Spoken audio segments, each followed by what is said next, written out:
Thank you, guys. Actually, it's a great honor to be here, and I assume that at the end of today, the energy is going a little bit down, so I would like to make a kind of an energetic and more interactive presentation in this 10 to 15 minutes. In this presentation, I'll be talking about the emerging market perspective on a billion-dollar startup, and also I would like to discuss an opportunity with you. Let me start with the magazine covers, the Forbes and Entrepreneurs cover. For the last 25 years, we are seeing lots of celebrities come and go. The Anders, Elon Musk, Mark Zuckerberg, and many. What is the common point of these magazine covers?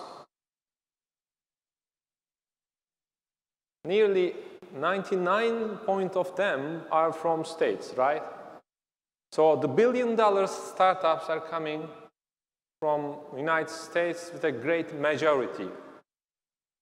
And we are seeing lots of examples of this. The question is why? Why they are only coming from the United States? Majority of them are coming from the United States, very few of them coming from Asia, and also a few of them is coming from Europe. Why?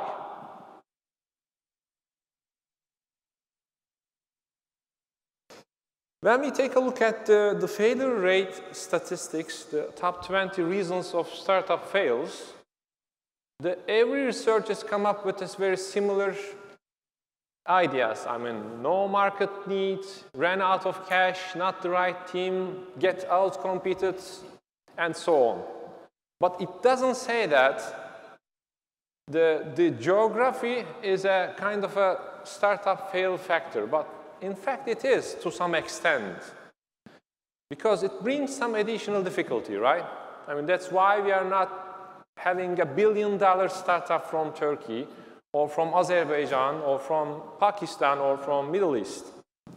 We have very good, very successful startups though. I mean, Yemek Sepeti is one of them, very close to a billion-dollar startup, around $650 million. But again, it's not related to the geography.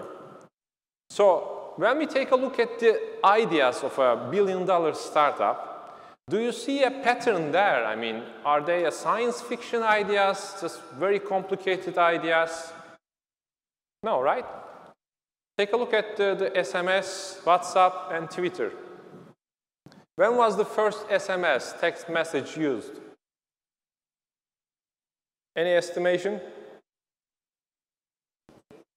1982. And then Twitter came 2006, right? And SMS is very easy. I mean, you are texting a message to someone else. And in Twitter, you are just posting this SMS with 140 characters into a platform. The idea is simple. You don't need to be a genius to come up with a Twitter idea. It's that simple. With 140 characters, very similar to the SMS approach, but you are posting it to a platform. So the Twitter idea could come from anywhere in the world, regardless of the geography. Idea is that simple. Take a look at the WhatsApp. Again, it's very simple, isn't it? I mean, it's a kind of a variant of a messaging. Again, not a science fiction, not a very complicated idea. It's very simple, but again, it's worth billions of dollars. So the ideas are not science fiction. Take a look at Nest. Nest, I mean, 2 years ago, acquired by Google, as you know, with $3.2 billion US. Smart thermostat is a starting point. So is there a science fiction there? No. Again, the idea is simple. So what is missing in the emerging markets? Why these ideas are not coming from our universities, our graduates, our entrepreneurs? Because there is a magic in it. The magic comes from the ecosystem in it. I think Philip mentioned it very good, and it will be a kind of a complementary slide for you. This is the Babson College analysis of the ecosystem. policy, finance, culture, supports human capital, markets, which makes the entrepreneurship ecosystem. This perfect mix is in a very good shape in the United States. That's why the cultivation environment is very healthy in the United States. When you take a look at the Turkey ecosystem and consider one by one, you see that we are not in a mature state. That's why our entrepreneurs have difficulty benefiting from the ecosystem. The most difficult part is not finance or policy. If you ask me, it is culture and the markets. Culture, because the entrepreneurship culture was not in place, still not in place in Turkey as a kind of an emerging country. It is getting better each and every year with the new role models, with the new entrepreneurs succeeding. But it is taking time. I mean, you cannot change the culture overnight. It requires a time, and at least decades is needed to create an entrepreneurship culture. Thanks to the successful exits and successful acquisitions and mergers, right now it's getting better. So the students, the graduates are thinking about coming up with a startup rather than coming and joining a big enterprises. So it is evolving, but it will take a time. And also markets. I think it's also very difficult in the emerging markets. The markets are not easily welcoming the entrepreneurs, the startups. When you come across with a Turkish company, traditional Turkish company, if they would like to do a business with another company, they take a look at the size of a company, the track record of a company, which is missing in the entrepreneurs and startups most of the time.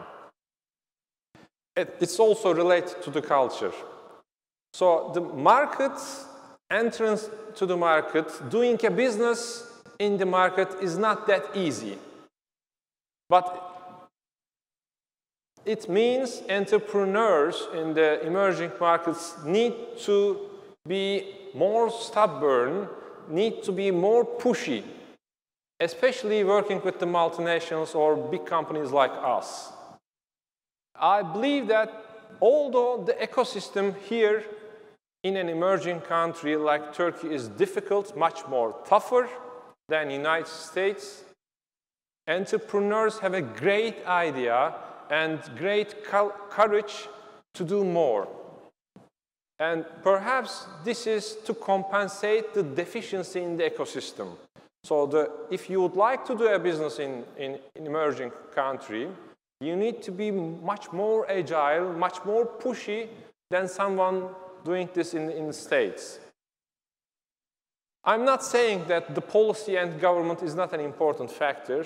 It does. I mean, I wish we have a support like a Chinese government is giving a support to the Internet of Things companies in China nowadays. They are giving a huge support. And I wish our government is giving a similar strategic vision and approach like Russia does or like Israel does to the entrepreneurs and the startups. But we have no time to wait, and we need to be pushy and compensate these deficiencies. So as an entrepreneurs and startups, you have a dare to dream. Keep going and keep pushing the market, keep pushing the culture of the ecosystem, and try to do something magnificent. In the second 5 minutes, I would like to touch the opportunity that we have nowadays.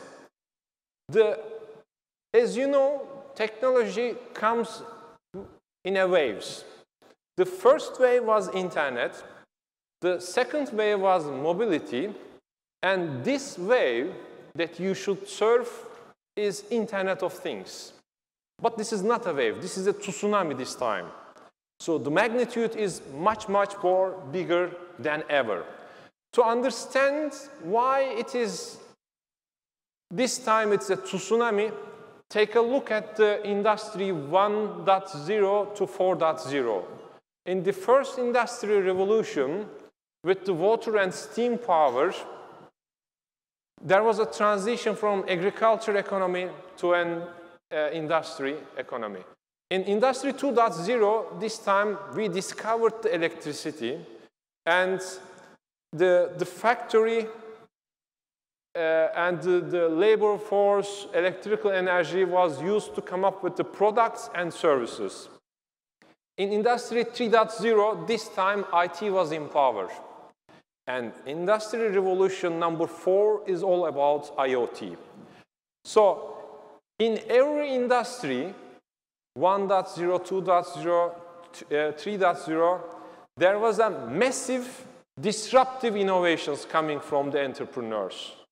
This time, again, expect a massive disruptive innovations coming one after the other and disrupting each and every sector. So we will be coming up lots of new hardwares, softwares, and services, and we will be defining each and every sector, processes, and way of doing business. I have a small 1-minute video to share with you. Please roll it.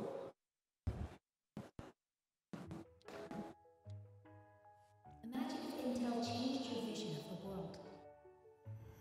You'd be able to monitor natural resources, spot ways to increase crop yields, and focus on building and sustaining a better, safer future. Your space would have a sense of intuition. The door would know when you left the office, and your car would see you coming. You would intuitively know how to avoid traffic. Work would be less of a routine. Your perception at work would make you Employee of the Month. Your home would recognize whether it was you or the mailman. Your pool would sense if a loved one was in too deep. And together, you would embrace the unexpected.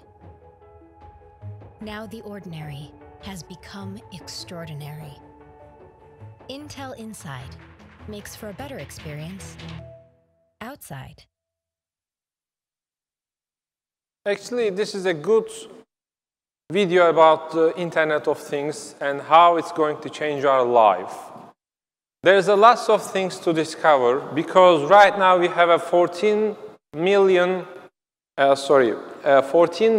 connected device, and in 2020 we expected a 50 billion connected device and also 200 billion sensors, generating lots of big data, lots of new hardwares and software, which will be leading new applications, new usage models, and lots of new things to discover. So with this new wave of technology, Tsunami wave, there's a lots of things to discover each and every vertical. And as an entrepreneur, I strongly recommend you to focus on the future technologies, not try to come up with these clones and copycats, what really worked in the United States. The way to come up with a disruptive technology, you really need to focus on tomorrow's technology, which is IoT. There's a huge area. The expected overall size of this economy in mid-2020s is around 19 trillion US dollars. It's a huge money waiting to be conquered. So please focus on this area and please come to work with us, the Intel or companies who has a know-how about IoT. And it's better to cooperate with us and get the support of Intel in doing business. Thanks for listening to me and enjoy the rest of the day.